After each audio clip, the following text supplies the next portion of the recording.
everybody, this is Sean of Raw Select Music, and today, instead of talking about one album from one artist, I thought I would talk about 3 albums from one artist, and that artist happens to be Anderson Paak. Recently, I've been listening to his latest 2019 album quite a bit, Ventura, and I found that I quite like this album. But before I picked that up, I was listening to Oxnard, and I was a little bit more lukewarm about that record. And then I also realized, while I did post a preview about his 2016 album, Malibu, I've never actually talked about this record on this channel. I did do a review for his Knowledge collaboration, No Worries, back in 2017, but I've never covered this record, and I figured I might as well knock out all 3 of these in one video. So this is going to be a little bit of a marathon review and giving you my thoughts and opinions on these 3 records and letting you know whether or not I think they're worth checking out. So with that little introduction out of the way, let's talk about these guys.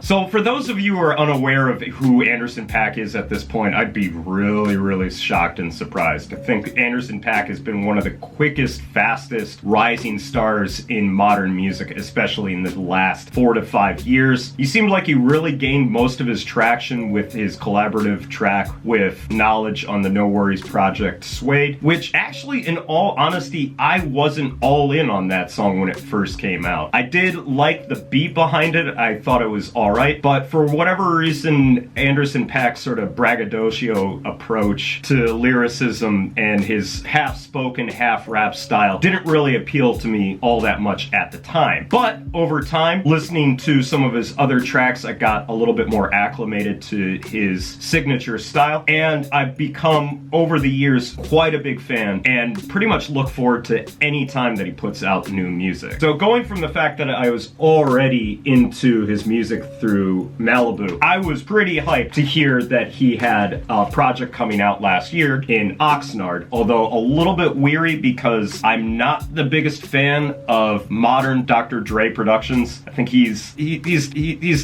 just not one of my favorite producers. But I figured, given Anderson Paak's overwhelming personality, I was probably still gonna like this record. And then when I found out that he was putting out an album in 2019 that was sort of a continuation, sort of a B-sides project with this record right here, Ventura, I got really excited to just get like a whole wealth of new Anderson Paak music. So now that I've listened to all 3 of these records, I wanted to give you my thoughts and opinions, and yeah, just sort of let you know which one I think is the best and which ones I think I'm a little less excited about. So with that being said, let's get into the first record. We're going all the way back to 2016 with this guy right here, Malibu. Let's get into this one first.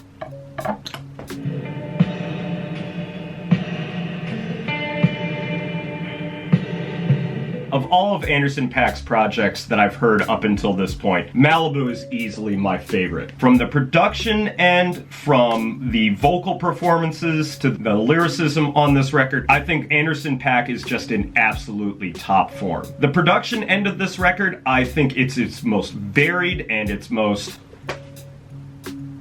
diverse record of everything in his musical catalog so far, really exploring a lot of different genres of music, being sort of classic soul, neo soul, hip hop, R&B, and doing it all convincingly. He even dives a little bit into some sort of new disco territory, and it's all done really well. I would say out of the production of all the records that I'm going to talk about today, this is the one that's like the most vibrant, and from front to back, there's simply not a production that I don't like on here. In terms of the lyrical content, I do like it when Anderson Paak puts on his pimp persona, and I think he does do it very convincingly and very playfully, but also he does a really good job of being confessional and being really sincere. There's some really poignant, emotional tracks on here. The album opens up brilliantly with the track Bird, which seems like it's sort of an autobiographical track, and then moves into another early album highlight, Heart Don't Stand a Chance, which is probably like the closest to like a straight up neo soul track, before moving into The Waters with BJ the Chicago Kid, which I think is one of Madlib's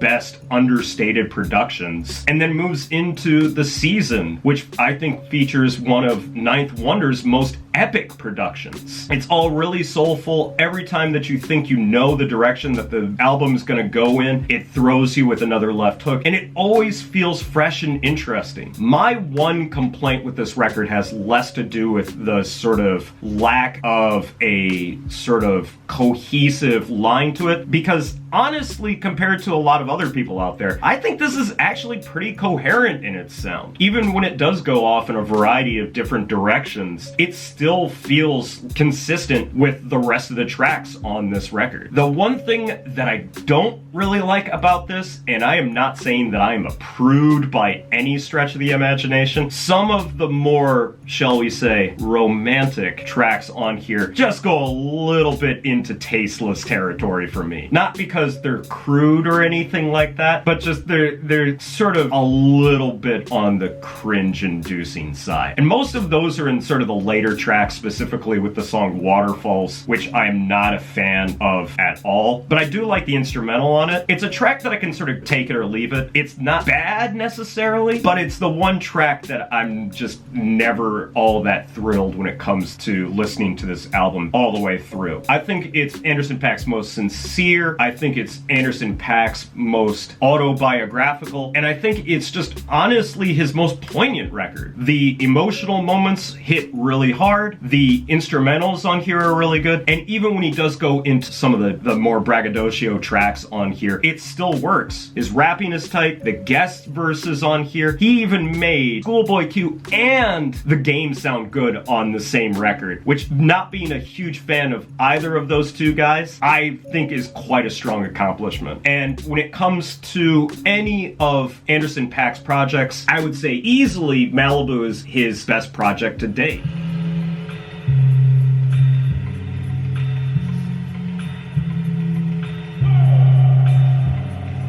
Which then leads me to what I think is the weakest of all of Anderson Paak's albums so far, and that has to be Oxnard. Look, this isn't a bad project by any stretch of the imagination. It's still an Anderson Paak project, and at the end of the day, I don't think Anderson Paak can really do anything that's completely bad. But in terms of quality, production, beats on any of his projects, this is the one that really is the most hit and miss for me. Much like Malibu, it's still a pretty diverse record, a pretty varied listen. There's a lot of different eclectic tracks, although I don't think it's nearly as eclectic nor nearly as colorful as Malibu was as a record. I honestly just feel like there's so many skippable tracks on this record to make me wholeheartedly recommend it. I still think it's worth checking out because there are definitely some really good highlight tracks on here, and there are some actually really cool productions. And when Anderson Paak gets into sort of the classic soul and neo-soul R&B territory, Anderson Paak really shines, which is kind of sad because this is easily Anderson Paak's most rap-heavy record of all of his projects. As a rapper, I like Anderson Paak. I think he does a great job. I think it's also criminal that Bubblin' does not appear on this record. But that being said, there are still highlight moments on here. Some of my favorite tracks include the opening track, which does have this sort of down and dirty funk 70s black exploitation vibe to it, and I actually think Anderson Paak does a legitimately solid job rapping over this track and really sets the scene really well. I like the latter half of Six Summers. The sort of opening, almost funkadelic aspect of it is sort of off-putting at first, but I think I've slowly started coming around to it. I think Tints gets me every time, and as someone who's not the biggest fan of Kendrick Lamar, I actually really enjoy his verse on here. Other tracks that I really enjoy, the closer, Cheers with Q-Tip, I think is really good. And I actually, despite what some people have said, I really enjoy the track with J. Cole on it. His vocals and his lyrics on the record are kind of but I love the actual overall authentic, soulful vibe on this song. And I think Anderson Paak does a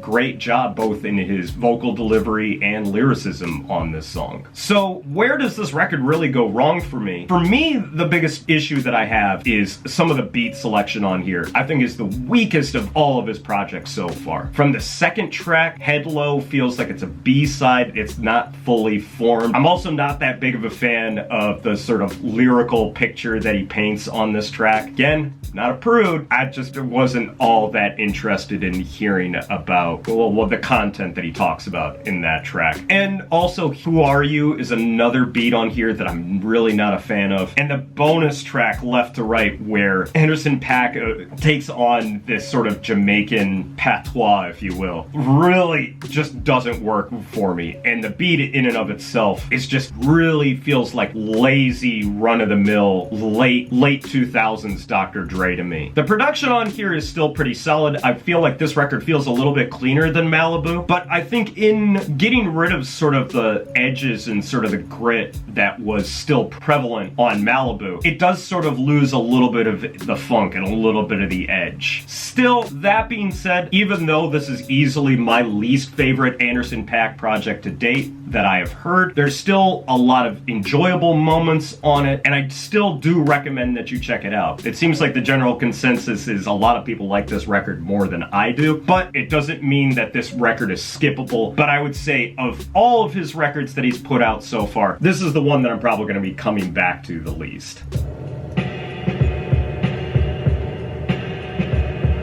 Which then gets to his most recent release, Ventura. Now, in terms of ranking all of Anderson Paak's projects to date, it would probably go Malibu, Yes Lord, Ventura, and Oxnard. Sorry, Venice, I don't have you yet. Pick you up one of these days. I really like this vibe that Ventura goes for, whereas definitely Oxnard felt a lot heavier on the hip-hop side of things. Ventura seems to focus more on the classic soul end of things. Even so much so that Smokey Robinson ends up getting featured on a track. A lot of the instrumentation on this record feels very reminiscent of an old school soul R&B album, but not so much that it's a complete throwback. There's still a lot of modern touches to it. One of my favorite tracks on here is actually Reaching Too Much, which sort of combines a little bit of like a new disco beat with some very old school Quiet Storm R&B melodies thrown into the mix. And that's actually one of my favorite tracks on this record. Truth be told, this entire A side of this record I think is near flawless. From Come Home to Good Heels, I think are all phenomenal tracks. Come Home actually starts off the album beautifully with the sort of delicate keys and actually a fairly delicate and poignant emotional performance from Anderson Paak. I really like Andre 3000's verse on here, and then it goes into Make It Better, which is this really beautiful sweet soul track going into Reaching Too Much, which starts off right out the gate with some really cool hard-hitting funk drums before it mellows out a little bit, but still bumping up the tempo with this really nice new disco-y pseudo house beat and some just really cool chords and melodies. I really like that track. Moving through, again, Winter Circle, Good Heels, seems like he dives a little bit more into some of the more hip-hop elements, and it feels a little bit like a leftover track from Oxnard, but I still much prefer a lot of these tracks than some of the tracks on Oxnard. And overall, I feel like there's a pretty good variety of moments on here. Some of the songs are a little bit slower, some of the songs are a little bit more up-tempo, but it definitely seems like of all the projects that I've talked about in this video, this is by far his most focused, and it feels like it's most centered around exploring some of his more soulful elements. I do feel like this album, where it doesn't quite get to the level of Malibu, is that it doesn't feel nearly as colorful. Even though some of the energy is present on this record, I don't know, there doesn't really seem to be the same level of vibrancy on this one as there was on Malibu. And honestly, Anderson Paak really, if he's going to go the social commentary end of the spectrum, I really think that he